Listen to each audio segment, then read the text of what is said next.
Bon, là, il me faut bien me placer pour revenir square à la balle. Square, square, est-ce que c'est une tête de square? Bah oui, Smarty, je sais, c'est un mot en anglais.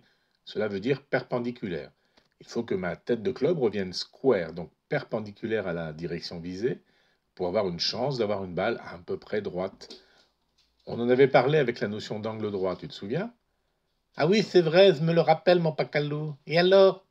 Eh bien, on avait dit que c'était pas facile de jouer droit. D'autant que le chemin de la tête de club n'est pas du tout une ligne droite. Ah bon? Oui, regardons ça.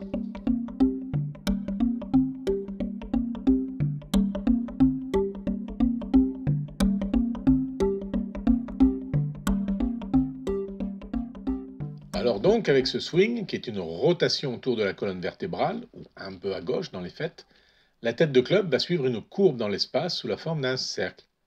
Oh oui, l'espace, frontière de l'infini vers laquelle voyage notre tête de club. Tu as de la culture cinématographique, dis donc, Smarty. Donc la tête de club suit ce cercle. Mais notre corps est penché vers l'avant, pour que la tête longe le sol, sinon la tête serait trop haute. Mettons 30 degrés. Donc la tête de club suit ce cercle. Ce qui au sol, projeté, devient une ellipse. Eh oui, l'ellipse, un saut dans l'espace-temps infini. Ah, décidément, tu es d'humeur cinéphile. Alors donc, cette ellipse formée au sol, c'est en réalité l'ombre de la tête de club et il faut s'arranger pour que la tangente à cette ellipse, au moment où la tête frappe la balle, soit en direction de la cible. Oh oui, le capitaine doit savoir quand prendre les armes et quand prendre la tangente et quand... Oui, oui, ça va, on a compris, tu aimes Star Trek. Revenons à notre tangente, là.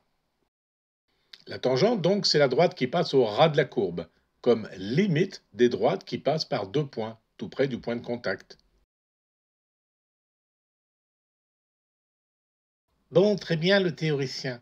Mais comment tu t'assures d'être sur cette tangente, mon pacalou? Eh bien là est tout le problème du golfeur.